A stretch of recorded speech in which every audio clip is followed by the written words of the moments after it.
إن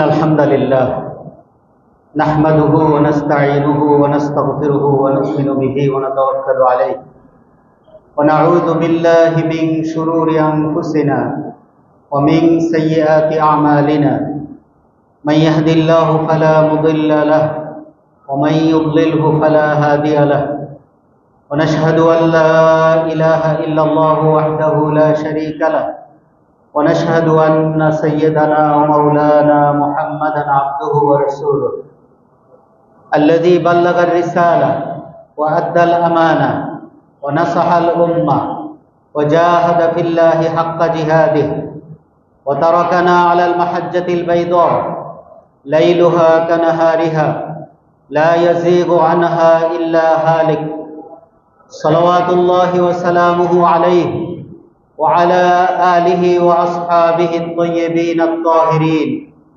وعلى من دعا بدعوته وسار على نهجه وسلم تسليما كثيرا كثيرا أما بعد فإن أصدق الحديث كتاب الله وخير الهدي هدي محمد صلى الله عليه وسلم وشر الأمور محدثاتها وكل محدثة بدعة وكل بدعة ضلالة وكل ضلالة في النار أو كما قال عليه الصلاة والسلام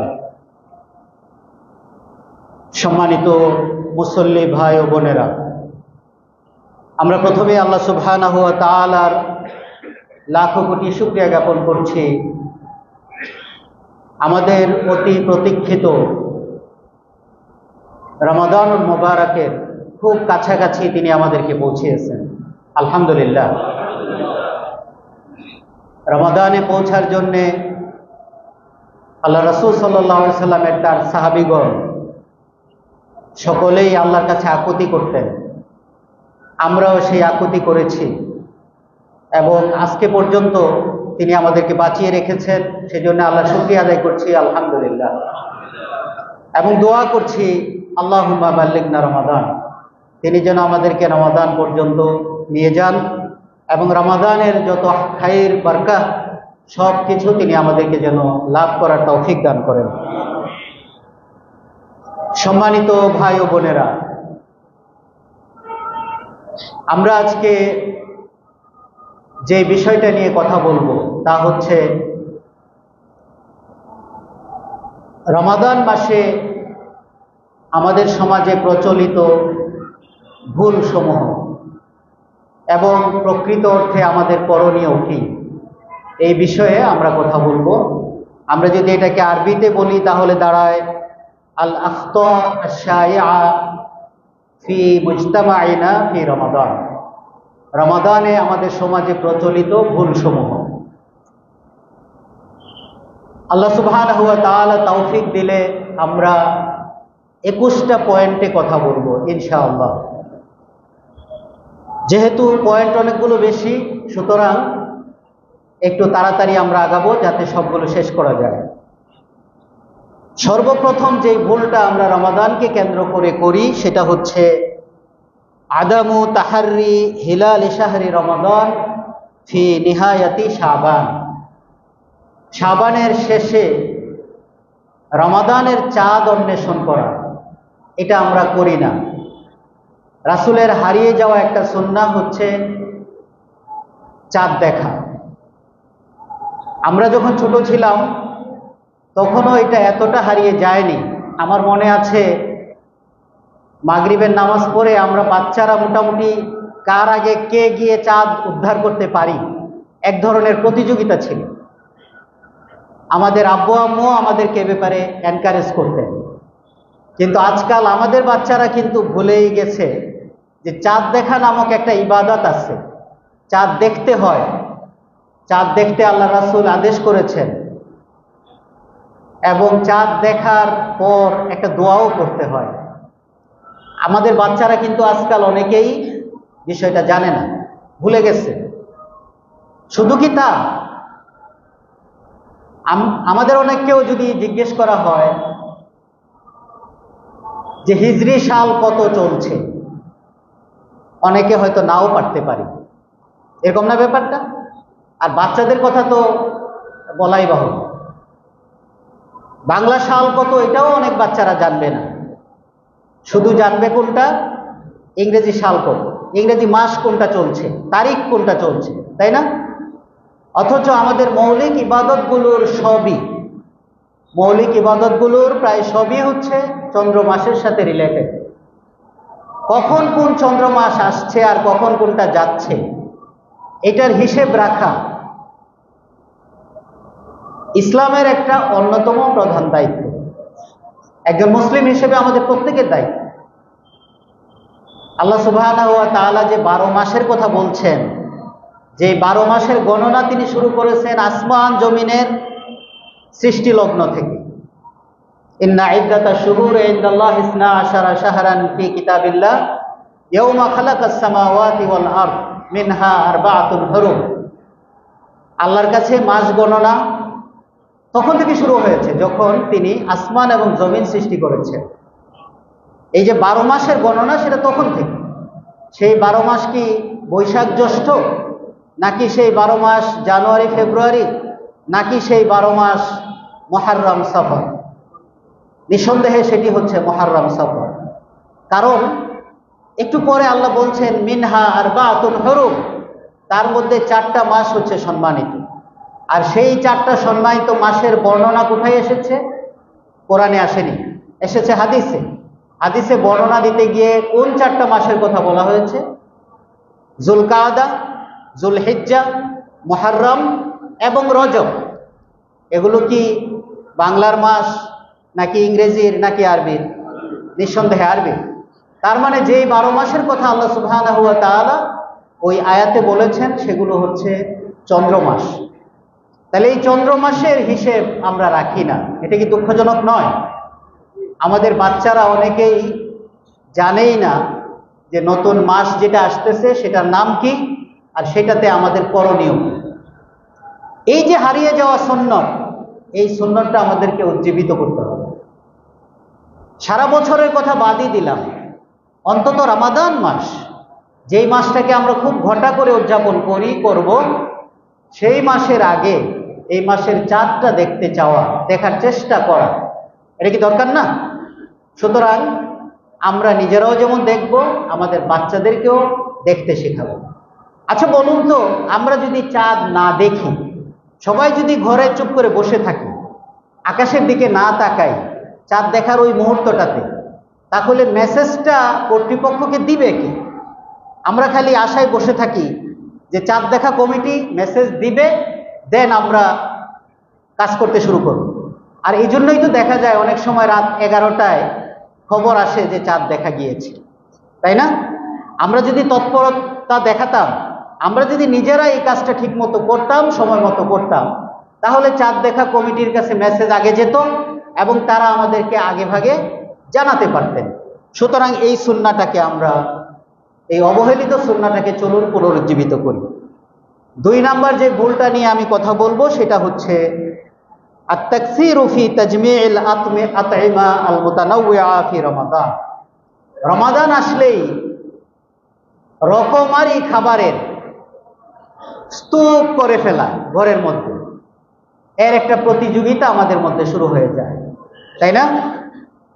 আচ্ছা বলুন তো, রমাদান মাস কি ভোগের না ত্যাগের? রমাদান হচ্ছে ত্যাগের, কিন্তু আমরা ভোগের প্রতিযোগিতায় নেমে যাই। অন্য মাসে যতটা না খাই, রমাদানে খাওয়ার মাত্রা আরো বাড়িয়ে দিই। অথচ আল্লাহ সুবহানাহু ওয়া তাআলা সাওম পালনের যে বিধান দিয়েছেন রমাদানে, সেই বিধানের মাধ্যমে তিনি কিন্তু দিনের একটা বড় অংশ,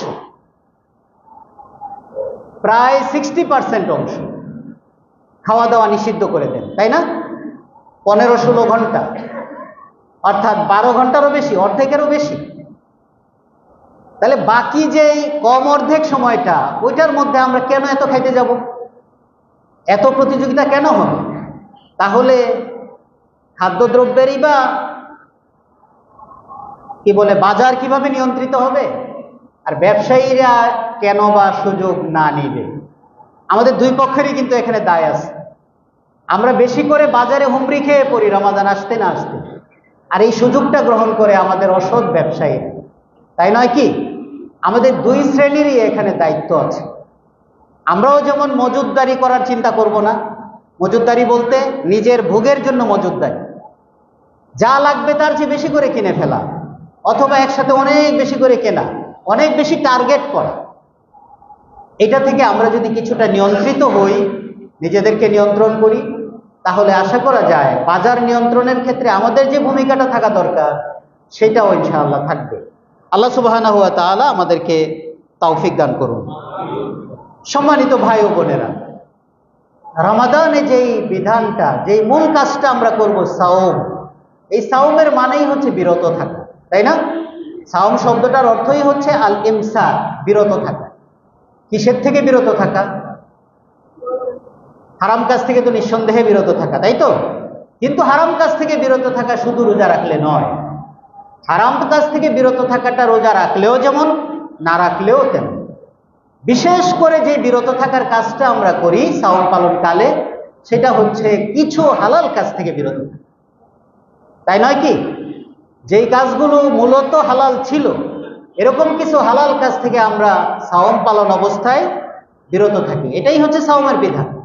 তার মানে আল্লাহ সুবহানাহু ওয়া তাআলার একটা বিশেষ টার্গেট আছে, যে টার্গেটটা তিনি এর মাধ্যমে বাস্তবায়ন করতে চান, যে হারাম থেকে বেঁচে তো থাকবই, হালালটাও আমরা পরিমিত করে ফেলব, হালালটাকেও আমরা পরিমিত করে ফেলব। হালালটা ভোগ করার ক্ষেত্রেও আমরা আগের মতো যখন মন চায় তখন, যতটা মন চায় ততটা করব না। একটা সার্টেন পিরিয়ড আমাদেরকে আল্লাহ সুবহানাহু ওয়া তাআলা এই হালাল কাজগুলো থেকে বিরত রাখার মাধ্যমে আমাদের মধ্যে একটা ট্রেনিং, একটা চর্চা, একটা অভ্যাস গড়ে তুলতে চান, যেই অভ্যাসটা গড়ে উঠলে বাকি 11 মাস আমরা নিজেদেরকে নিয়ন্ত্রণ করতে পারব। আল্লাহ সুবহানাহু ওয়া তাআলা যেসব জিনিসকে আমাদের জন্য হারাম করেছেন সেগুলো থেকে তো বেঁচে থাকবই, আর যেগুলো হালাল করেছেন সেগুলো উপভোগ করার ক্ষেত্রে আমরা তখন নিয়ন্ত্রিত হব। আল্লাহ সুবহানাহু ওয়া তাআলার কাছে আমরা তৌফিক চাই। সম্মানিত ভাই ও বোনেরা, 3 নম্বরে যেই ভুলটা নিয়ে আমরা কথা বলবো সেটা হচ্ছে আদামু ইজনিল আতফাল লিসিয়াম লিআযারিন তাফিহা। বাচ্চাদেরকে সামান্য অজুহাতে, যেন তেন অজুহাতে রোজা রাখতে বারণ করা। আমাদের অনেক প্যারেন্টসরা, অনেক বাবা মায়েরা এই কাজটা করি। না বাবা, তোমার এখনো বয়স হয় নাই, ছোট মানুষ, তোমার ক্ষতি হবে, তোমার স্বাস্থ্য ভেঙে যাবে, তোমার লেখাপড়ার ডিস্টার্ব হবে, ইত্যাকার নানান অজুহাত দেখিয়ে আমরা আমাদের বাচ্চাদেরকে, বাচ্চা বলতে আমি কিন্তু একদম ছোট বাচ্চার কথা বলছি না, 2, 4, 5 বছরের বাচ্চার কথা বলছি না, যার বয়স 7, 8 হয়ে গেছে, 9 হয়ে গেছে, এমন বাচ্চাদেরকেও অনেক গার্ডিয়ানরা রোজা রাখার ইচ্ছা সে করে, তারপরে তাকে বিরত রাখে। এই আলগা আদরের দরকার নেই। আল্লাহ রাসূল সাল্লাল্লাহু আলাইহি ওয়াসাল্লাম এমনটি আমাদেরকে শেখান। আল্লাহ রাসূলের সাহাবীরা তাদের এই ছোট ছোট বাচ্চাদেরকেও রোজা রাখার ব্যাপারে প্র্যাকটিস করাতেন। শুধু ফরজ রোজা নয়, এমনকি নফল রোজার ক্ষেত্রেও, সাওমু ইয়াউমে আশুরা, সাওমু ইয়াউমে আরাফা, এইসব রোজার ব্যাপারেও তারা তাদের বাচ্চাদেরকে উৎসাহিত করতেন। এমনকি আমরা যদি হাদিসের বর্ণনা দেখি তাহলে পাবো বাচ্চাদেরকে তারা রোজা রাখার ব্যাপারে উৎসাহিত করতেন, এবং তারা যাতে ক্ষুধা তৃষ্ণার কথা ভুলে যায় সেই জন্য তাদেরকে খেলনার ব্যবস্থা করতেন। খেলাধুলায় মত্ত থাকো, ভুলে থাকো খাওয়ার কথা, তারপরেও তারা যেন অভ্যস্ত হয়। সুতরাং আমরা যারা বাবা মা আছি তাদের এই ব্যাপারে যত্নশীল হওয়া দরকার। সামান্য অজুহাতে আপনি আপনার বাচ্চাকে, সে যদি রোজা রাখতে চায় অথবা সে যদি নাও চায়, তাকে উৎসাহিত করা উচিত। আর যেসব বাচ্চারা চায় তাদেরকে তো অবশ্যই অ্যাপ্রিসিয়েট করা উচিত, তাদেরকে বাধা দেওয়ার প্রশ্নই আসে না। যে বাচ্চাটা চাইবে না কিন্তু আপনি মনে করেন তার সময় ঘনিয়ে এসেছে, রোজা তার উপরে ফরজ হয়ে যাবে, এমত অবস্থায় তাকে অবশ্যই বাধা দেওয়া উচিত নয়, তাকে এনকারেজ করা উচিত, উৎসাহিত করা উচিত, যাতে করে সে শিখে ফেলতে পারে। আমার মনে আছে আমরা যখন ছোট ছিলাম আমাদেরকে আব্বু আম্মু বোঝাতেন, নানা নানি দাদা দাদি বোঝাতেন যে ঠিক দুপুরে যদি তুমি খেয়ে ফেলো তাহলে তোমার একদিনে 2টা রোজা হবে, ঠিক না? আমাদেরকে এভাবে বোঝানো হতো, তোমার দিনের ভিতরে 2টা রোজা হয়ে যাবে, এই অংশে একটা রোজা, ওই অংশে আরেকটা রোজা। এটা কিন্তু আমি মনে করি আমাদেরকে উৎসাহিত করারই একটা পার্ট ছিল। সুতরাং আমরা যারা এখন বাবা মায়েরা আছি তাদেরও এই ভূমিকায় অবতীর্ণ হওয়া উচিত। একদিন সে 12টা পর্যন্ত রাখুক, তারপরের দিন 2টা পর্যন্ত রাখবে, তারপরের দিন 4টা পর্যন্ত রাখবে, তারপরের দিন দেখবেন যে সারা দিনই সে রোজা রেখে ফেলেছে। এভাবে করে আমরা যদি তাদেরকে প্র্যাকটিস না করাই, আমরা যদি তাদেরকে সুযোগ করে না দেই, উৎসাহিত না করি, তাহলে এই বাচ্চাগুলি বড় হয়ে গেলে রোজা রাখাটা তার জন্য অনেক কঠিন হয়ে যাবে। আল্লাহ সুবহানাহু ওয়া তাআলা আমাদের সবাইকে বুঝার তৌফিক দান করুন। এই প্রসঙ্গে আরেকটা বিষয় বলা দরকার, সম্মানিত ভাই ও বোনেরা, বাচ্চাদেরকে অনেক বেশি আদর যত্ন দেয়া। আমরা আদর করতে নিষেধ করি না, বাচ্চাদেরকে আদর করাও সুন্নাহ এবং রাসূলের নির্দেশ, কিন্তু একটু আলগা আদর যেন না হয়ে যায়। চাইবা মাত্র যা চাইলো তাই দিয়ে দিলাম, আমার সামর্থ্য থাকলেও দিলাম, না থাকলেও দিলাম, ধার কর্জ করে হইলেও দিলাম, যে যা চাইছে তা হালাল হইলেও দিলাম, হারাম হইলেও দিলাম। আছে না কিছু কিছু বাবা মা? করা যাবে না, এমনটি করা যাবে না।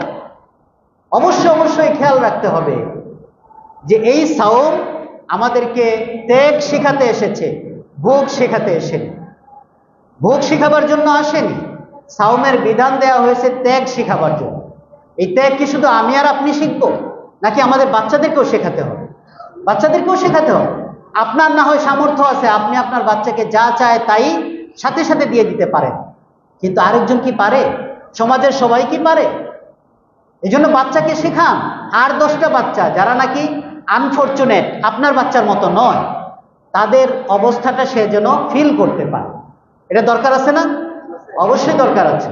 সুতরাং যা চায় তাই, ভালো হইলেও চাইলে দিয়ে দিলাম, না হইলেও দিয়ে দিলাম।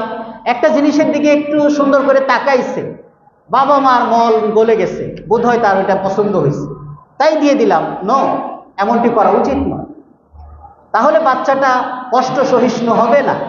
সাওম এসেছে আপনাকে আমাকে কষ্ট সহিষ্ণু বানাতে, আমাকে ত্যাগী বানাতে এসেছে, সংযমী বানাতে এসেছে। সুতরাং এই কাজটা আল্লাহর ওয়াস্তে আমরা যেন না করি। সম্মানিত ভাই ও বোনেরা, অনেক সময় বাবা মায়েরা কেউ কেউ মনে করে যে বাচ্চাটার আজকে ঘুমটা কমপ্লিট হয়নি, আরো 1 ঘন্টা যদি না ঘুমায় স্বাস্থ্যের জন্য খুব ক্ষতি হবে, এই জন্য ফজরের নামাজে ডাকেন। আছে না এরকম? আপনাদের কথা বলছি না, এরকম আছে তো সমাজে, আছে। এই আলগা আদরটাও করা যাবে না। তার ঘুমকে অসম্পূর্ণ রেখেই তাকে মাঝে মাঝে উঠতে শেখান। তাহলে গিয়ে সে একটা সার্টেন এইজ আসলে অভ্যস্ত হয়ে যাবে, সে নিজ দায়িত্বে তখন উঠতে চাইবে। হ্যাঁ বাবা, একটু উঠো, কষ্ট করে 10টা মিনিটের জন্য উঠো, 2 রাকাত নামাজ পড়ো, আবার ঘুমাও, অসুবিধা নেই। আমরা কি করি সেটা? আমরা সেটা অনেকেই করি। সাওম এসেছে আমাদেরকে এই জিনিসটা শেখাবার জন্য, আমরা যেন সিরিয়াস হই। সম্মানিত ভাই ও বোনেরা, আরেকটা জিনিস মনে রাখবেন, ভোগ শেখাবার জন্য কোনো ট্রেনিং লাগে না, শিখাতেও হয় না, শিখতেও হয় না। ভোগ্য সামগ্রীগুলি সামনে আসলে সবাই পারে ভোগ করতে। কিন্তু ত্যাগ শিখতেও হয়, শিখাতেও হয়, ঠিক না? ভোগ কিন্তু শিখতেও হয় না, শিখাতেও হয় না, এটা অটোমেটিক মানুষ শিখে ফেলে। কিন্তু ত্যাগটা শিখতে হয় এবং শেখাতে হয়। সুতরাং বিষয়টাকে আমরা যেন খেয়াল রাখি। সম্মানিত ভাই ও বোনেরা, 4 নাম্বার যে বিষয়টা আমরা ভুল বলে ইঙ্গিত করতে চাই সেটা হচ্ছে আদামুল ইলতিজাম বিবাকিয়াতিল ফারায়েজ ওয়াল ওয়াজিবাত। রমাদান মাস আসলে সাওম পালনের যে দায়িত্বটা, এটাকে আমরা খুব নাম্বার 1 রাখি, আলহামদুলিল্লাহ, এটা আমাদের ভালো দিক। কিন্তু এমন অনেক ভাই বোনেরা আছেন কষ্ট করে রোজা রাখেন কিন্তু নামাজ পড়েন না। কি আছেন কিনা? এমন অনেক ভাই বোনেরা আছেন, না খেয়ে থাকেন, রোজা রাখেন, কিন্তু ফরজ নামাজগুলো আদায় করেন না। আচ্ছা, রোজার গুরুত্ব বেশি নাকি ওই ফরজ নামাজের গুরুত্ব বেশি? আমি বলবো না যে রোজার গুরুত্ব নাই, নিঃসন্দেহে আছে। কিন্তু আপনাকে কে এই অধিকার দিল যে আপনি একটা ফরজ আদায় করবেন আর আরেকটা ফরজকে তরক করবেন? এই অধিকার কি ইসলাম দিয়েছে? আল্লাহ সুবহানাহু ওয়া তাআলা দিয়েছে? সুতরাং এই কাজটা আমরা অনেকে করি, এটা করা যাবে না। আমরা যেমনিভাবে সাওম পালন করব ফরজ হিসেবে, একইভাবে অন্যান্য যত ফরজ বিধান আল্লাহ সুবহানাহু ওয়া তাআলা দিয়েছেন সেইগুলিও আমরা পূর্ণ মাত্রায় পরিপূর্ণ গুরুত্বের সাথে আদায় করব ইনশাআল্লাহ।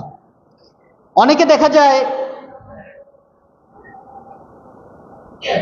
তারাবির সালাতের ব্যাপারে যতটা না সক্রিয় সচেতন, অন্যান্য যেসব সুন্নত সালাত আছে, ফরজের কথা বাদ দেই, সেগুলির ব্যাপারে এতটা সক্রিয় নয়। আছে না? ফজরের আগের 2 রাকাত সুন্নত মুআক্কাদা, জোহরের আগের এবং পরের 6 রাকাত সুন্নত মুআক্কাদা, মাগরিবের পরের 2 রাকাত সুন্নত মুআক্কাদা, ইশার পরের 2 রাকাত সুন্নত মুআক্কাদা, বেতের মুআক্কাদা, অথবা কেউ কেউ বলেছেন ওয়াজিব। ওগুলিকে যতটা না গুরুত্ব দেওয়া হয় তার চাইতে কেউ কেউ অনেক বেশি গুরুত্ব দেন কাকে? সালাতুত তারাবিহকে। এরকম কি না? আসলে গুরুত্ব কোনটা বেশি পাবে? এটাও বেশি পাবে, ওগুলিও বেশি পাওয়া উচিত। আমরা যেন একটাকে গুরুত্ব দিতে গিয়ে আরেকটাকে আবার কম গুরুত্ব না দিয়ে ফেলি, বিষয়টা অবশ্যই আমাদের খেয়াল রাখতে হবে। সম্মানিত ভাই ও বোনেরা, 5 নম্বরে যে ভুলটার কথা আমরা আলোচনা করতে চাই সেটা হচ্ছে আদামু তারকিল মাআসি ফি রমাদান। রমাদানে রোজা রাখছি, কোরআন পড়ছি, আরো অনেক ভালো কাজ করছি আলহামদুলিল্লাহ, কিন্তু আবার অনেক পাপাচারের সাথেও আমরা সংযুক্ত থাকছি। আছে কিনা এরকম? অনেকে আছে, অনেকেই আছে। ওই গল্প তো আমরা এখানে এই মেম্বার থেকেও বোধহয় বহুবার বলেছি।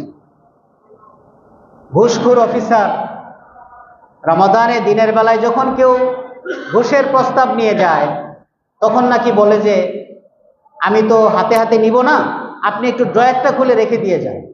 আছে না এরকম? অথবা একটু দয়া করে ইফতারের পরে আসে। তার মানে তিনি রোজাও রাখলেন, আবার অন্যায় পাপাচার যা আছে সেটার সাথে সংশ্লিষ্টতাও ছাড়লেন না। এটা করলে কি হবে? হবে না। রোজাও যেমন রাখতে হবে, ঠিক তেমনি অন্যান্য যত পাপাচার আছে সেইগুলো থেকেও আমাদেরকে বিরত হতে হবে। সম্মানিত ভাই ও বোন, ইন্না সাওমা ওয়াল ইমসাক লাইসা ফাকাত লিল বুতুন। একটা জিনিস আমাদেরকে বুঝতে হবে, এই যে বিরত থাকার ব্যাপারটা, উপোস রাখার যে ব্যাপারটা, এটা কি শুধু পেটকে উপোস রাখা? শুধু পেটকে উপোস রাখা নয়, আপনাকে আল্লাহ সুবহানাহু ওয়া তাআলা আরো যত অঙ্গ প্রত্যঙ্গ দিয়েছেন এই সবগুলোকে উপোস রাখাতে হবে, সবগুলোকেই সাওম পালন করাতে হবে। তাহলে গিয়ে এই সাওমটা হবে কার্যকর সাওম, তাই না? অথচ আমরা অনেকে দেখি না খেয়ে থাকতেছি ঠিকই, কিন্তু হাত দিয়ে যে অন্যায় আছে সেটা চালিয়ে যাচ্ছে, চোখ দিয়ে যে অন্যায় করা যায় সেটা চালিয়ে যাচ্ছে, মুখ দিয়ে যে অন্যায় করা যায় সেটা চালিয়ে যাচ্ছে। তাহলে কি হবে? হবে না। আল্লাহ সুবহানাহু ওয়া তাআলা আমাদেরকে বোঝার তৌফিক দান করুন। একটা জিনিস খেয়াল করুন, সুবহে সাদিক থেকে সূর্যাস্ত পর্যন্ত এই যে সময়সীমাটা আল্লাহ সুবহানাহু ওয়া তাআলা বেঁধে দিয়েছেন, এই সময়টাতে উপোস থাকা এবং অন্যান্য যা যা নিষিদ্ধ তার থেকে বিরত থাকা, এই বিরত থাকাটা রোজার একটা স্ট্রাকচার। এটা হচ্ছে রোজার দৈহিক স্ট্রাকচার, কিন্তু রোজার একটা প্রাণ আছে, সাওমের একটা আত্মিক দিক আছে, একটা হাকিকাত আছে। সেই হাকিকাতটা হচ্ছে আপনার সমস্ত অঙ্গ প্রত্যঙ্গকে যাবতীয় অন্যায় এবং পাপাচার থেকে বিরত রাখা। শুধু পেটকে যদি আপনি আহার বিহার থেকে বিরত রাখেন, এটা হচ্ছে স্ট্রাকচার, রোজার অবয়ব, কিন্তু এই অবয়বটা অন্তঃসার শূন্য হবে যদি আপনি অন্যান্য অঙ্গ প্রত্যঙ্গকে সাওম পালন করাতে না পারেন। আমরা সাওম পালন করলাম কিন্তু চোখ দিয়ে হারাম দেখা থেকে বিরত থাকলাম না। আমরা সাওম পালন করলাম কিন্তু কান দিয়ে হারাম শোনা, গীবত শোনা এগুলো থেকে বিরত থাকলাম না। আমরা সাওম পালন করলাম কিন্তু মুখ দিয়ে হারাম কথা বলা, গীবত করা, মিথ্যা বলা, মিথ্যা সাক্ষী দেওয়া এগুলো থেকে বিরত থাকলাম না। আমরা সাওম পালন করলাম কিন্তু মন দিয়ে খারাপ চিন্তা করা থেকে যদি বিরত না থাকলাম, তাহলে আমাদের এই সাওম কি আদৌ কোনো কাজে আসবে? আর সেজন্যই আল্লাহ রাসূল সাল্লাল্লাহু আলাইহি ওয়াসাল্লাম কতই না সুন্দর বলেছেন, মান লাম ইয়াদা কাওলা যুরি ওয়াল আমালা বিহ ফালাইসা লিল্লাহি হাজা ফি আন ইয়াদা তাআমাহু ওয়া শারাবাহু। যে ব্যক্তি মিথ্যা কথা মিথ্যা কাজ, অযথা কথা অযথা কাজ, বেহুদা কথা বেহুদা কাজ এগুলো ছাড়তে পারলো না, তার উপোস থাকা দিয়ে আল্লাহ তাআলার কিছু যায় আসে।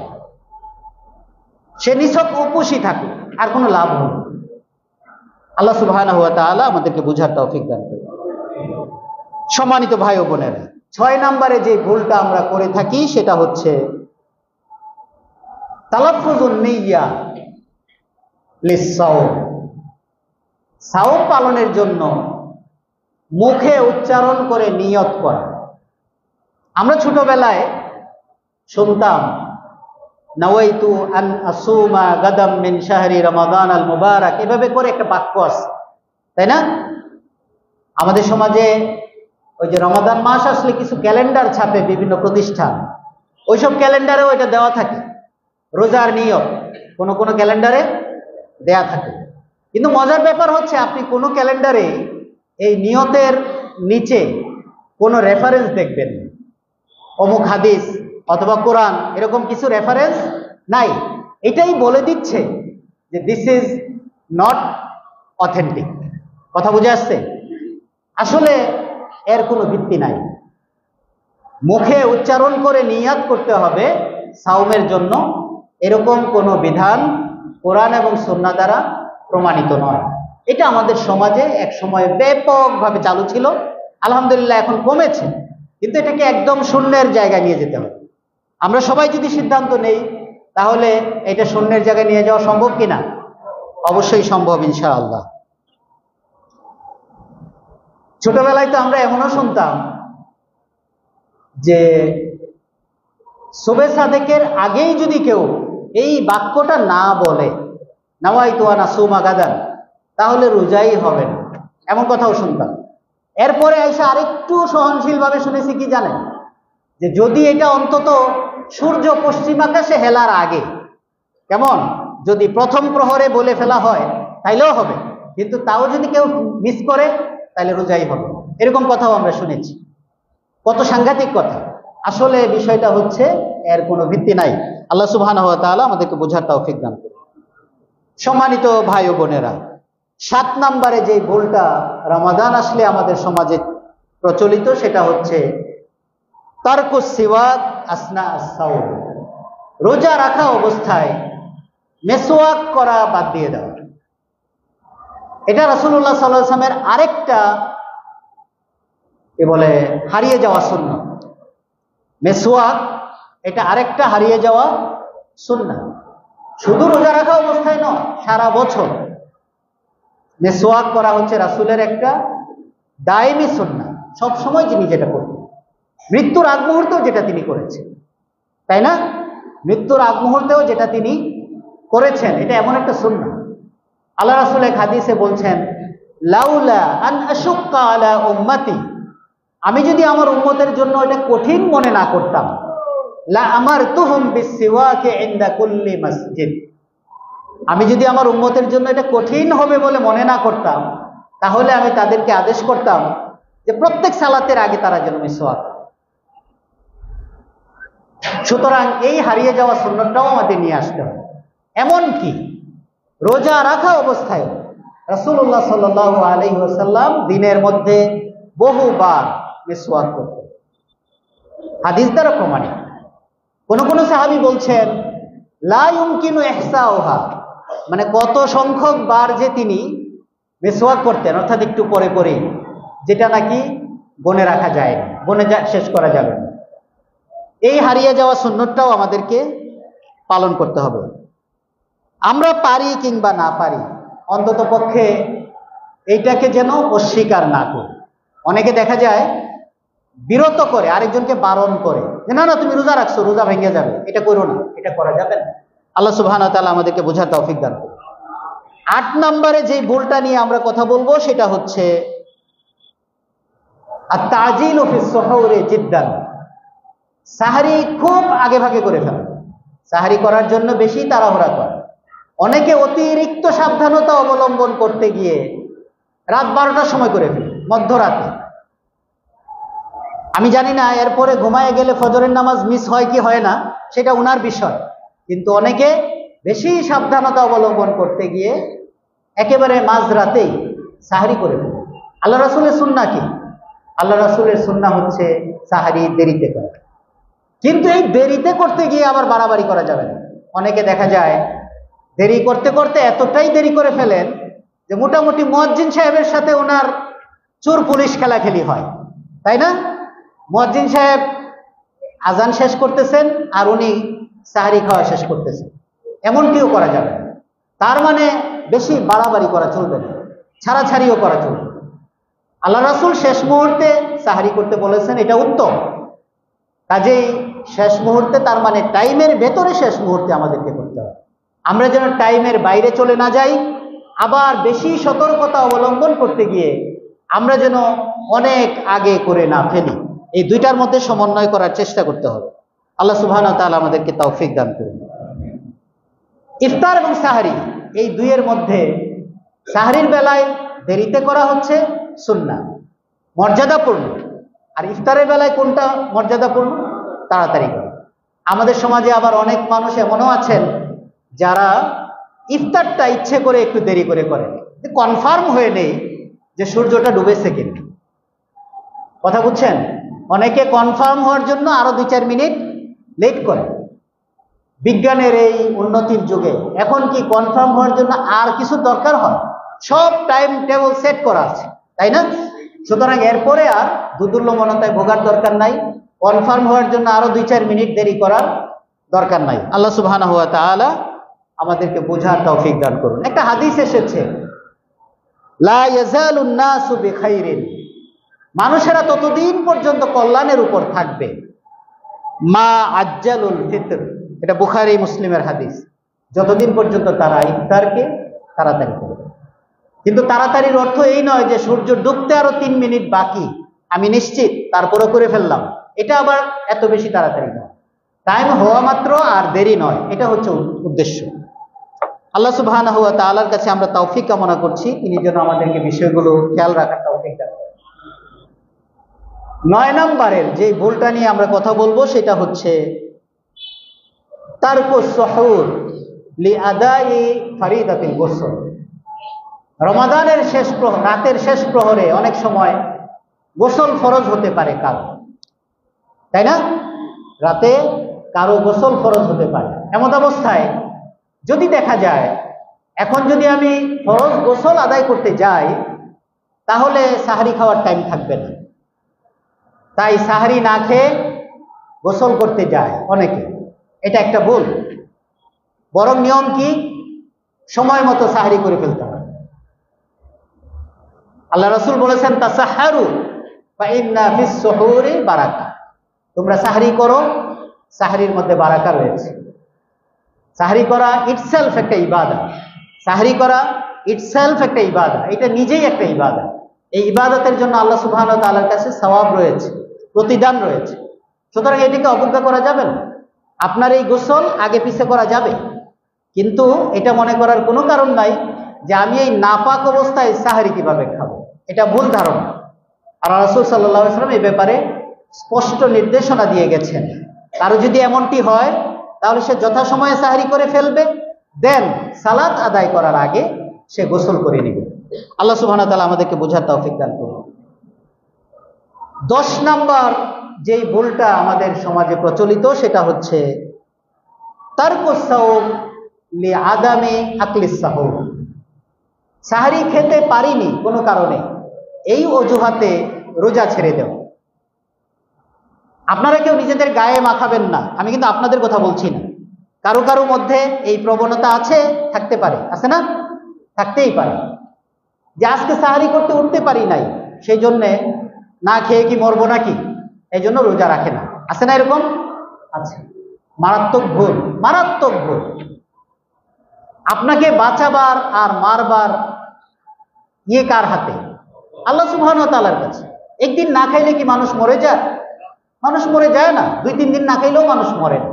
আর আল্লাহ না চাইলে তো মরবেই না, আরো বেশি দিন হইলেও মরবে না। তাই না? ব্যাপারটা এরকম না? আল্লাহ রাসূল সাল্লাল্লাহু আলাইহি ওয়াসাল্লাম কখনো কখনো সকালে মসজিদ থেকে দেরিতে ফিরতেন। ফজরের সালাতের পরে তাসবিহ তাহলিল করে ইশরাক পরে বাসায় ফিরতে ফিরতে বেশ লেট হতো। এসে উম্মুল মুমিনিনদেরকে জিজ্ঞেস করতেন যে খাওয়ার কি আছে ঘরে। তারা কখনো কখনো রিপ্লাই করতেন যে এই মুহূর্তে তো খাবারের কিছু নাই। রাসূল তখন কি বলতেন? তাহলে আমি রোজা রেখে দিলাম, সাওম পালন করলাম। তার মানে কি? সাহরি না খাইলেও, টার্গেট করে সাহরি না খাইলেও রোজা রাখা যায় নাকি? এটাই মানে না? তাহলে আপনি ফরজ রোজা এই অজুহাতে কি ছেড়ে দিতে পারবেন যে আমি তো সাহরি করতে পারি নাই, কোনো কারণে উঠতে পারি নাই বা কিছু একটা হয়েছে, সেই অজুহাতে অনেকে সাহরি করতে পারি নাই অজুহাতে অনেকে রোজা ছেড়ে দেয়। এটা মারাত্মক ভুল, এটা করা যাবে না। আল্লাহ রাসূল সাল্লাল্লাহু আলাইহি ওয়াসাল্লাম প্রত্যেকটা কাজকে তার যথাস্থানে রাখতে বলেছেন। যেটা সুন্নাহ সেটাকে সুন্নাহর স্থানে, যেটা ফরজ সেটাকে ফরজের স্থানে। সাহরি খাওয়া কি? সুন্নাহ। সাহরি খাওয়া হচ্ছে সুন্নাহ। আর সাওম পালন করা কি? ফরজ। আপনি সুন্নাহর অজুহাত দিয়ে ফরজ তরক করতে পারেন না, এটা যুক্তিসঙ্গত নয়। আপনাকে কেউ বলছে না যে তুমি সাহরি করো না, করতেই তো বলেছে, করার সুযোগ দিয়েছে শেষ মুহূর্ত পর্যন্ত। কিন্তু যদি কোনো কারণে মিস হয়ে যায় তাহলে ওইটাকে অজুহাত দেখিয়ে ফরজ তরক করা যাবে না। আল্লাহ সুবহানাহু ওয়া তাআলা আমাদেরকে বোঝার তৌফিক দান করুন। 11 নাম্বার যে ভুলটা আমরা করে থাকি সেটা হচ্ছে আদামু আকলিত তুমুর ফিস সাহুর।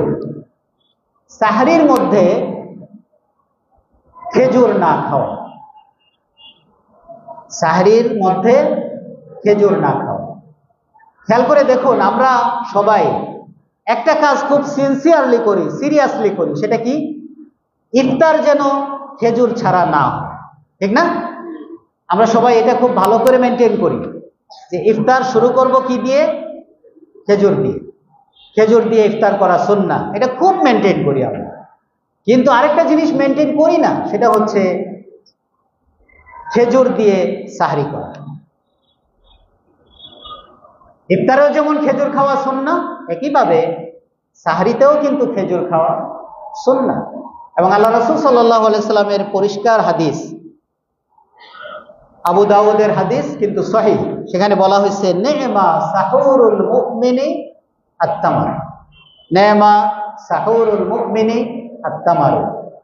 মুমিনের কতই না উত্তম সাহরি হচ্ছে খেজুর।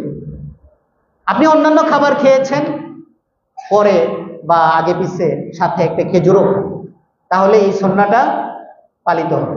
আল্লাহ সুবহানাহু ওয়া তাআলা আমাদের সবাইকে বুঝার তৌফিক দান করুন। 12 নাম্বার যেই ভুলটা আমরা করে থাকি রমাদানে, আমাদের সমাজে প্রচলিত, সেটা হচ্ছে আদামুদ দুআ ফি ওয়াক্তিস সাহুর। সাহরির সময়টাতে আল্লাহর কাছে দোয়া না করা। অনেকে দেখা যায় সাহরির সময়ে রকমারি আয়োজন দিয়ে ভুরি ভুজ করা নিয়ে ব্যস্ত, তাই না? অনেকেই আমরা ম্যাক্সিমাম এই কাজটা করি। যাদের সামর্থ্য আছে, হাতের নাগালে যতটা ভালো খাবার সম্ভব আমরা সাহরির মধ্যে খাওয়ার চেষ্টা করি, এবং ওই টাইমটা মোটামুটি এই কাজের জন্য বরাদ্দ। খুব সিরিয়াসলি আমাদেরকে খাইতে হবে, সারাদিন না খেয়ে থাকবো, বিশাল কাজ করে ফেলবো। কাজেই আমরা প্ল্যান করেই অনেক ভালো ভালো খাবার সময় করে খাই, সময় নিয়ে খাই। আমি এটাকে অন্যায় বলছি না, এটা হারাম কিছু নয়, ঠিকই আছে, খান, অসুবিধা নাই। কিন্তু ওই সময়টাকে এর চাইতে আরো গুরুত্বপূর্ণ কিছু কাজ আছে যেগুলোতে মগ্ন থাকতে পারলে আরো ভালো। অনেকে দেখা যায় সাহরি খাওয়া শেষ, একটু সময় হাতে আছে, এবার টেলিভিশনের পর্দার সামনে একটু বসে দুনিয়াতে কোথায় কি ঘটতেছে একটু খোঁজ খবর নেন, আছে না? কিন্তু এই সময়টার জন্য কি এটা বেশি পারফেক্ট কাজ? নয়, এটা কখনো পারফেক্ট কাজ হতে পারে না। সাহরির এই সময়টা এতই মূল্যবান, 24 ঘন্টার ভেতরে সবচেয়ে মূল্যবান সময় হচ্ছে সুবহে সাদেকের ওই সময়টা, সুবহে সাদেকের আগের এই সময়টা, এটা হচ্ছে 24 ঘন্টার ভেতরে সবচাইতে মূল্যবান সময়। শুধু রমাদানে নয়, সারাটা বছর এই সময়টার চাইতে মূল্যবান কোনো সময় নেই। বিশেষ করে যেই কাজের জন্য এই সময়টা মূল্যবান, সেটা হচ্ছে বান্দার সাথে আল্লাহর যোগসূত্র স্থাপনের। আপনার যা যা প্রয়োজন, সকল প্রয়োজন আল্লাহর কাছ থেকে চেয়ে নেয়ার, এটাই হচ্ছে পারফেক্ট টাইম। আল্লাহ সুবহানাহু ওয়া তাআলা কুরআনুল কারীমে ইরশাদ করছেন, ওয়াবিল আসহারি হুম ইস্তাগফিরুন। যারা ভালো মুমিন, যারা আল্লাহ সুবহানাহু ওয়া তাআলার নৈকট্য প্রাপ্ত বান্দা, তাদের একটা বৈশিষ্ট্য হচ্ছে তারা সাহরির সময়টাতে আল্লাহর কাছে ইস্তেগফার করে, আল্লাহর কাছে ক্ষমা চায়। এ ব্যাপারে সহিহ হাদিস আছে, আপনারা জানেন। রাতের শেষ তৃতীয়াংশে আল্লাহ সুবহানাহু ওয়া তাআলা প্রথম আসমানে নেমে আসে। এরপরে তিনি আমাদেরকে ডেকে ডেকে বলতে থাকেন, হাল মিন মুস্তাগফিরিন ফাগফির লাহু, হাল মিন মুস্তাগফিরিন ফাগফির লাহু। কেউ কি আছে ক্ষমা প্রার্থী, আমি তাকে ক্ষমা করব? কেউ কি আছে কিছু চাইবে, আমি তাকে দিব? সুবহানাল্লাহ, কত দয়ালু আমাদের রব। অথচ আমরা এই সুযোগটাকে হেলায় হারিয়ে ফেলি। রমাদান মাসে সারা বছর না পারলেও রমাদানে তো আমাদের সকলেরই সুযোগ হবে ইনশাআল্লাহ যে আমরা শেষ রাতে উঠবো। সাহরির ওই সময়টাতে আমরা সজাগ থাকবো। অন্যান্য সময় অনেকে হয়তো ঘুমিয়ে কাটিয়ে দেয়, আজানের আগে উঠতে পারি না বা উঠি না, কিন্তু রমাদান আসলে ম্যাক্সিমাম মানুষেরা, ম্যাক্সিমাম মুসলিমরা সাহরি খাওয়ার উসিলায় হলেও তারা উঠে। সুতরাং ওই সময়টাতে 2 রাকাত 4 রাকাত সালাত আদায় করা পারলে, আর আল্লাহর কাছে 2টা-4টা কথা বলা, আল্লাহর কাছে নিজের সবগুলো প্রয়োজন মন উজাড় করে দিয়ে চাওয়া, এর চাইতে ভালো আর কোনো মুহূর্ত নেই। সুতরাং সম্মানিত ভাই ও বোনেরা, আসুন আমরা দোয়া কবুলের এই যে সবচাইতে গুরুত্বপূর্ণ সময়, এটাকে আমরা কাজে লাগাই। আল্লাহ সুবহানাহু ওয়া তাআলা আমাদেরকে তৌফিক দান করুন। একটা হাদিস আসছে সহিহ মুসলিমে এই প্রসঙ্গে, ইন্না ফিল লাইলি লাসাআতান লা ইউয়াফিকুহা রাজুলুন মুসলিমুন ইয়াসআলুল্লাহা খাইরান মিন আমরিদ দুনিয়া ওয়াল আখিরাহ ইল্লা আতাহু ইয়া। কোন মুসলিম ব্যক্তি রাতের এমন একটা সময় আছে, প্রতি রাতেই এমন একটা সময় আছে, এমন একটা মুহূর্ত আছে, যেই মুহূর্তটাতে কোন মুসলিম ব্যক্তি দুনিয়া কিংবা আখিরাতে যা কিছুই আল্লাহর কাছে চায়, ইল্লা আতাহু ইয়া, আল্লাহ তাকে সেটা দেন। ওয়াজালিকা কুল্লা লাইলা, এবং সেটা সকল রাতেই, শুধুমাত্র কি বলে লাইলাতুল কাদরে না, শুধুমাত্র লাইলাতুন নিসফি মিন শাবানে না, শুধুমাত্র বিশেষ কোনো রাতে না, এটা সারা বছরের সকল রাতের বেলায় ঘোষিত হয়েছে। সুতরাং এই সুযোগটাকে আমরা যেন কেউ হাতছাড়া না করি। সম্মানিত ভাই ও বোনেরা, এরপরে 13 নম্বরে যে বিষয়টা আমরা ভুল করে থাকি সেটা হচ্ছে আন-নাওমু বাদাল ফাজরি মুবাশারাতান। ফজরের অব্যবহিত পরেই ঘুমিয়ে যাও। রমাদান মাস আসলে এটা একটু বেশি হয়, অন্যান্য মাসেও আমরা অনেকে এই কাজ করি, তাই না?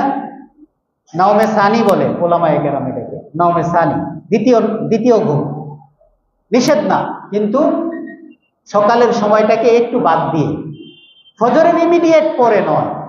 আল্লাহ সুবহানাহু ওয়া তাআলা এটা পছন্দ করেন না যে আমরা ফজরের নামাজটা পড়েই ঘুমিয়ে যাই, বরং ওই সময়টাতে একটু তাসবিহ তাহলিল করা, একটু কোরআন তিলাওয়াত করা, কোরআন অধ্যয়ন করা, এটা খুব ইম্পর্টেন্ট। কোরআন চর্চার জন্য এর চাইতে ভালো কোনো সময় নেই, এর চাইতে বরকতময় আর কোনো সময় নেই। আল্লাহ রাসূল সাল্লাল্লাহু আলাইহি ওয়াসাল্লাম আমাদের জন্য দোয়া করেছেন এইভাবে, আল্লাহুম্মা বারিক লি উম্মতি ফি বুকুরিহা, হে আল্লাহ আমার উম্মতের প্রাতকালটার মধ্যে, সকালের সময়টার মধ্যে তুমি বরকত দাও। এই জন্য দেখবেন সকালে যেই কাজই আপনি করুন না কেন, সেই কাজটা খুব বেশি পরিমাণে বরকতের সাথে। সকালে লেখাপড়া করলে লেখাপড়া বেশি হয়, সকালে কোনো কিছু মুখস্থ করতে চাইলে তাড়াতাড়ি মুখস্থ হয়, সকালে কোনো জায়গায় সফর করতে চাইলে সফরটা সহজ হয়, আরামদায়ক হয়। সকালে যা করবেন তাই বরকতের হবে।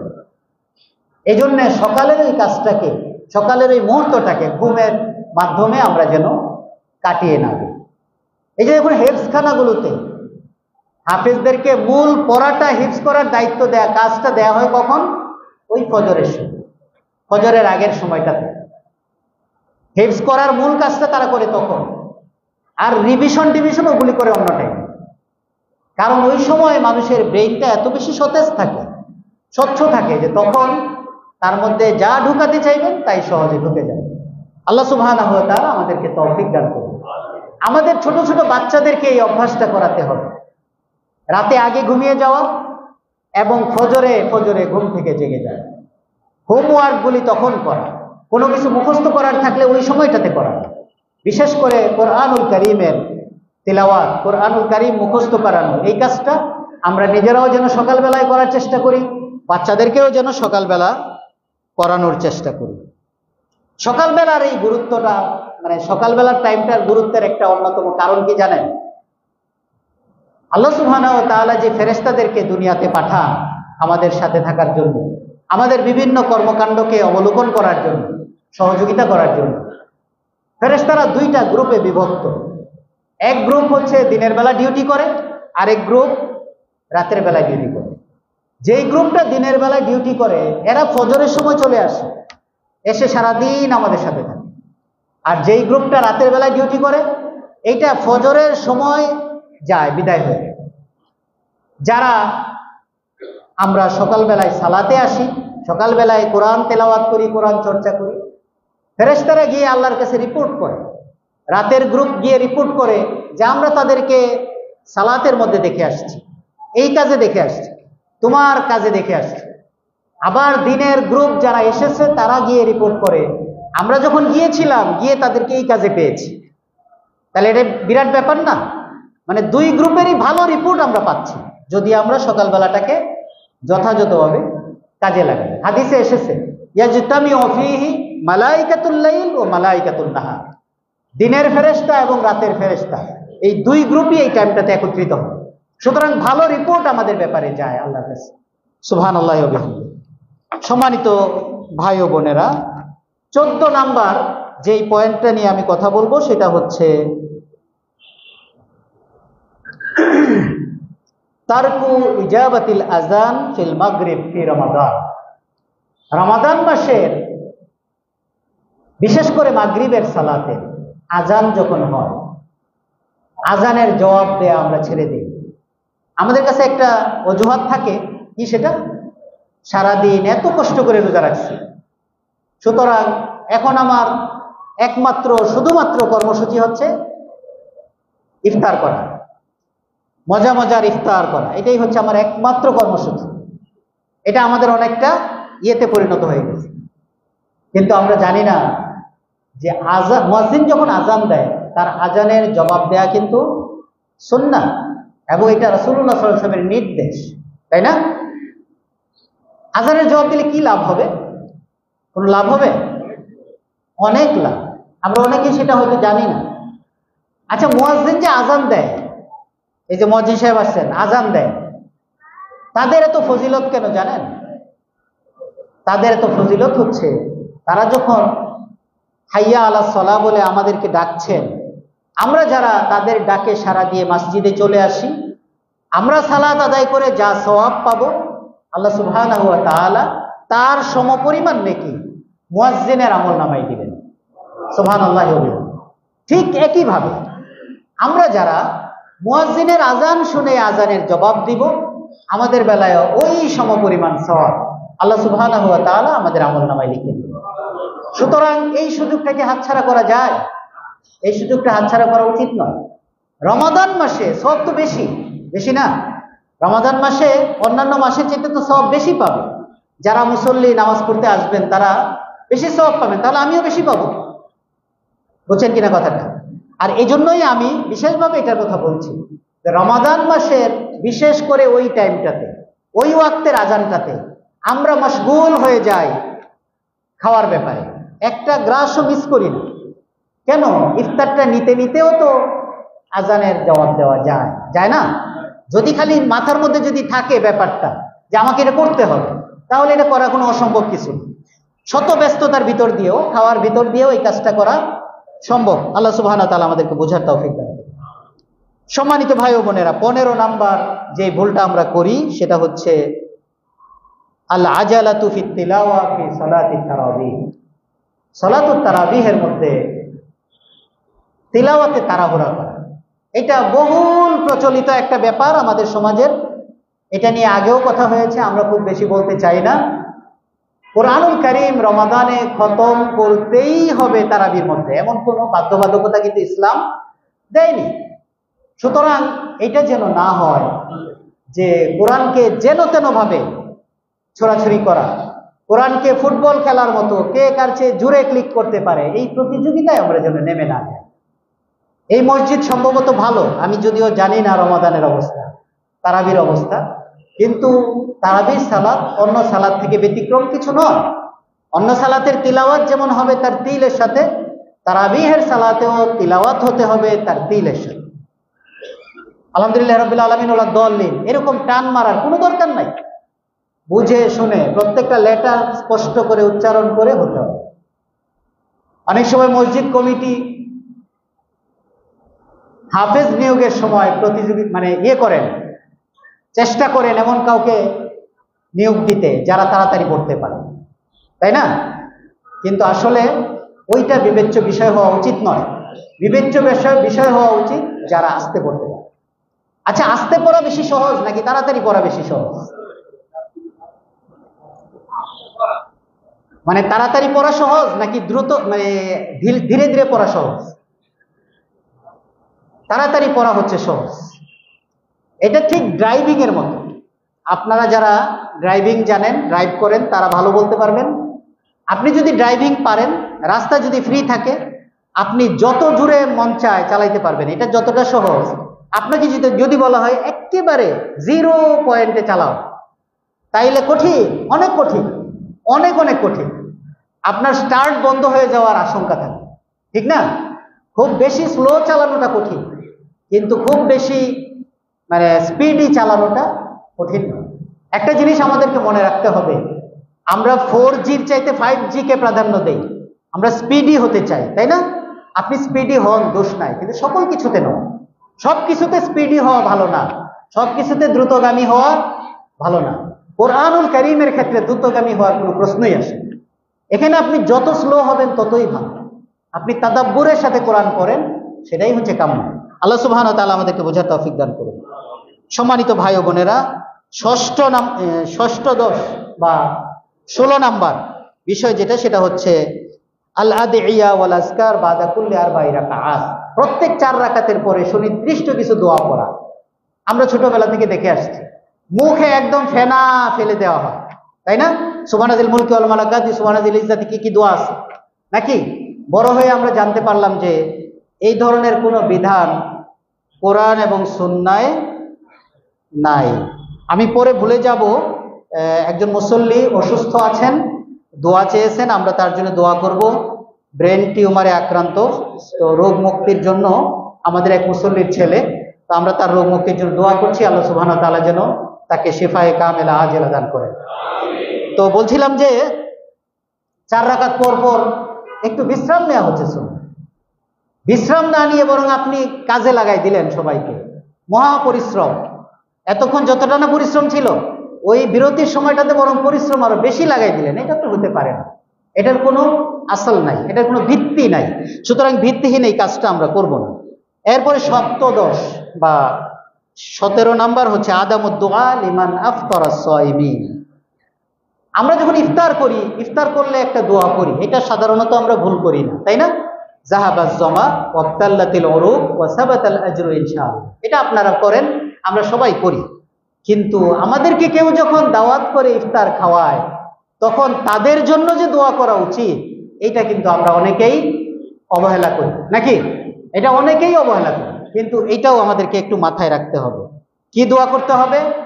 আল্লাহ রাসূল দোয়া করতেন এভাবে, আকালা তুআমাকুমুল আবরারু ওয়া সাল্লাত আলাইকুমুল মালাইকা ওয়া আফতারা ইনদাকুমুস সাইমুন। এভাবে করে যিনি আপনাকে ইফতার করালেন তার জন্য দোয়া করতে হবে। প্রসঙ্গত একটা বিষয় মনে আসছে, সেটা হলো যে এই মসজিদে ইফতারের ব্যবস্থা করা হয়, প্রতি বছরের ন্যায় এবারও করা হবে। আপনি নিজেও ইফতার করতে আসবেন, আপনাকে দাওয়াত দেওয়া হচ্ছে মসজিদ কমিটির পক্ষ থেকে। এবং ইফতারের এই আয়োজনেও আপনারা সামিল হবেন যার যার সামর্থ্য অনুযায়ী। এটা আহ্বান করা হয়েছে কমিটির পক্ষ থেকে। এটা কিন্তু বিরাট সওয়াবের কাজ, তাই না? রোজাদারকে ইফতার করানো মানে হচ্ছে তিনি সারাদিন রোজা রেখে যা পাইলেন আপনি সমপরিমাণ পাবেন। এর চেয়ে বিরাট সুযোগ আর কি হতে পারে? সুতরাং এই সুযোগটা আমরা কেউ যেন হাতছাড়া না করি। সম্মানিত ভাই ও বোনেরা, 18 নাম্বার, আজকে কয়েক মিনিট লেট হবে, আমরা পয়েন্টটা শেষ করে দিই। 18 নাম্বার যেই পয়েন্টটা সেটা হচ্ছে আদামুল ইহতিমাম বিল ইতিকাফ। এতেকাফের ব্যাপারটাকে গুরুত্ব না দেওয়া, এই ভুলটাও আমরা অনেকে রমাদানের মধ্যে করে থাকি। এতেকাফ কিন্তু অত্যন্ত গুরুত্বপূর্ণ একটা ইবাদত, অত্যন্ত গুরুত্বপূর্ণ। প্রায় মসজিদেই দেখা যায় এমনিতে মুসল্লি আছে হাজার হাজার অথবা শত শত, কিন্তু এতেকাফ করে 2 জন 3 জন 4 জন এরকম আছে না? এতেকাফের সংখ্যা অনেক বাড়ানো দরকার।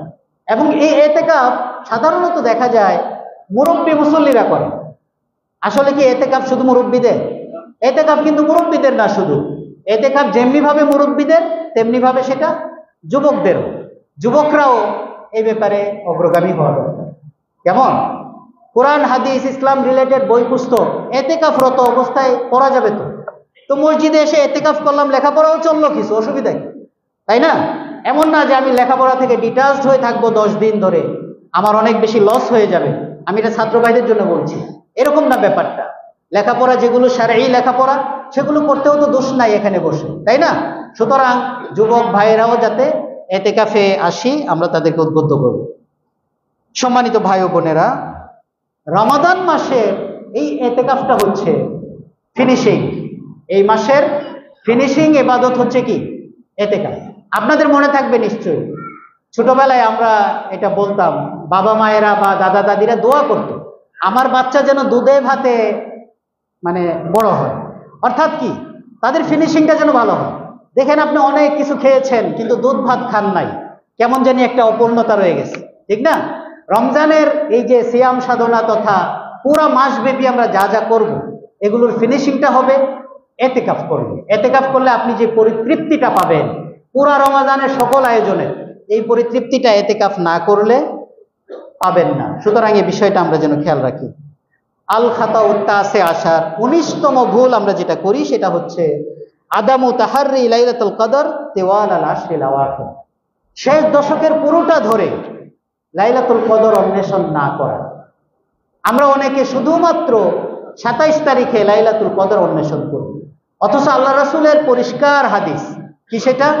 তাহাররাউ লাইলাতুল কদরি ফিল বিত্রিল আওয়াখির মিন শাহরি রমাদান, তাই না? ফিল বিত্রি মিনাল কি? তাহাররাউ লাইলাতুল কদরি ফিল বিত্রি মিনাল আশরির আওয়াখির মিন রমাদান, মিনাল আশরিল আওয়াখির মিন রমাদান। রমাদানের শেষ দশকের বেজুর রাতগুলোতে তোমরা লাইলাতুল কদরকে অন্বেষণ করো। অনেকে শুধুমাত্র 27 তারিখের রাত নিয়ে পড়ে থাকে, অথচ আমি জানি না যে 21 তারিখে ছিল কিনা, 23-এ ছিল কিনা, 25-এ ছিল কিনা, কিংবা 29-এ হবে কিনা।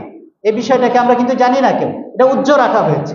সুতরাং আমরা শেষ দশকের পুরোটাই যেন লাইলাতুল কদরকে অন্বেষণ করি, এই ভুলটা আমরা যেন না করি। আর এতেকাফ যদি কেউ করে তাহলে এক ঢিলে 2 পাখি মারা হবে। এতেকাফের ফজিলত হবে এবং লাইলাতুল কদর একেবারে দশক ব্যাপী অন্বেষণ করার যে দায়িত্ব আল্লাহ রাসূল আমাদেরকে দিয়েছেন সেইটাও ইনশাআল্লাহ হয়ে যাবে। 20তম বিষয় যেটা আমরা আলোচনা করব সেটা হচ্ছে আল ইহমাল ফি আদাই যাকাতিল মাফরুযা। ফরজ যাকাত আদায়ের বিষয়টাকে অনেকে অবজ্ঞা করেন, অবহেলা করেন। আপনারা অনেকে আমাকে হয়তো ভুল বুঝতে পারেন যে যাকাতের কথা এখন কেন আসবে, যাকাত তো এই মাসে ফরজ নাও হইতে পারে। হ্যাঁ, আমি আপনার সাথে এগ্রি, এই মাসে যাকাত দিতেই হবে এমন কোনো ব্যাপার নাই। যাকাতের কোনো ফিনান্সিয়াল ইয়ার কিন্তু নাই, যাকাতের কোনো অর্থ বছর নাই যে রমাদান টু রমাদান। বরং যাকাত কারো বেলায় ডিসেম্বর টু ডিসেম্বর হতে পারে, কারো বেলায় জুন টু জুলাই হতে পারে, কারো বেলায় অন্য কিছুও হতে পারে, তাই না? আমরা সাধারণত রমাদান কেন্দ্রিক বিষয়টাকে কেন পালন করতে চাই? কারণ রমাদানে যেই কোনো ভালো কাজের সওয়াব অনেক গুণ বেশি পাওয়া যায়। সুতরাং যাকাতের এই যে ফরজ আদায় সেটার বেলায়ও আমরা যেন রমাদানকেই বেছে নেই, তাহলে আমরা অনেক বেশি সওয়াবের অধিকারী হতে পারবো। যাকাত আদায়ের বিষয়ে পদ্ধতিগত অনেক ত্রুটি বিচ্যুতি আছে, সেগুলো আলাদা আলোচনার দাবি রাখে, অন্য সময় আমরা সেটা সুযোগ পেলে করবো ইনশাআল্লাহ। সর্বশেষ যে বিষয়টা নিয়ে আমরা কথা বলবো সেটা হচ্ছে 21তম বিষয়, আদামুল ইহতিমাম বিইবাদাতি লাইলাতিল ঈদ ওয়া আদাই যাকাতিল ফিতর। ঈদের রাতের ইবাদত, ঈদের রাতের ইবাদত এবং যাকাতুল ফিতরকে যথাসময়ে আদায় করার বিষয়টাকে আমরা অনেকে গুরুত্ব দেই না। এটা রমাদানের সাথে রিলেটেড বিষয় কিন্তু, তাই না? অনেকে দেখা যায় 30 দিন 29 দিন সুন্দর করে রোজা রেখেছে, তারাবি করেছে, কোরআন খতম করেছে, সব কিছু করেছে, কিন্তু যেই না ঈদের চাঁদ দেখা গেছে বলে শুনেছে, সেই রাতে আনন্দ উল্লাস, অনৈতিক আনন্দ উল্লাস, অবৈধ আনন্দ উল্লাসে মেতে উঠেছে। করে না অনেকে? বিশেষ করে যুবক শ্রেণী, তারা তো আমাদেরই বাচ্চারা, তাই না? তাদেরকে নিয়ন্ত্রণ করবে কে? আমরা যদি না করি। সুতরাং এই বিষয়টা আমি বিনীতভাবে আরজ করব আমাদের সম্মানিত ভাই এবং বোনদেরকে, যার যার ছেলে মেয়েদেরকে ব্যাপারে বোঝাতে হবে। এমন যেন না হয় সারা মাস ধরে এত কিছু করলাম, একদিনও ফজরের নামাজ মিস হয় না, কিন্তু ঠিকই ঈদের আগের ফজর, ওই দিন ফজরই মিস। রাতে আনন্দ উল্লাস বেশি করতে গিয়ে, লেট নাইটে ঘুমাতে গিয়ে, সাহারির জন্য না ওঠার কারণে অবশেষে ফজরের ফরজ মিস হয় না অনেকের? এটা করা যাবে না। ঈদের রাতের অনেক গুরুত্ব আছে, ঈদের রাতের ইবাদতেরও অনেক গুরুত্ব আছে। সুতরাং ওই রাতটাকে আমরা যেন হেলায় হারিয়ে না দেই, বেশি আনন্দ উল্লাসে যেন মেতে না উঠি। এবং যাকাতুল ফিতর আদায়ের জন্যও ইসলাম যে বিধান দিয়েছে সেটা হচ্ছে ঈদ উল ফিতরে সালাত আদায়ের জন্য যাওয়ার আগেই ফিতরা আদায় করে ফেলা। সুতরাং এ ব্যাপারেও আমরা যেন সচেতন। আপনি কিসের মাধ্যমে ফিতরা দিবেন সেটা আলাদা আলোচনা, সেটা যার যারটা সে সিদ্ধান্ত নিয়েন, অথবা মেম্বার থেকে নিশ্চয়ই আলোচনা হয়েছে, কিন্তু সেটার সময় হচ্ছে কাবলা সালাতিল ঈদ। আল্লাহ রাসূল সাল্লাল্লাহু আলাইহি সাল্লাম বলেছেন, যারা ঈদ উল ফিতরের আগে যাকাতুল ফিতর আদায় করলো তাদেরটা হবে যাকাতুল ফিতর, আর কেউ যদি ঈদ উল ফিতরের সালাতের পরে যায় তাহলে সেটা হবে সাদকাতুম মিনাস সাদাকা, সেটা হবে সাধারণ একটা দান। আল্লাহ সুবহানাহু ওয়া তাআলা আমাদেরকে বিষয়গুলো বোঝার তৌফিক দান করুন। বারাকাল্লাহু লি ওয়া লাকুম ফিল কুরআনিল আযীম ওয়া নাফা'নি ওয়া ইয়্যাকুম বিমা ফীহি মিনাল আয়াতি ওয়া যিকরিল হাকীম। আকুলু হাযাল কওল ওয়া আস্তাগফিরুল্লাহ লি ওয়া লাকুম ওয়া লিসাইরিল মুসলিমিন ফাস্তাগফিরুহু ইন্নাহু হুয়াল গফুরুর রহিম।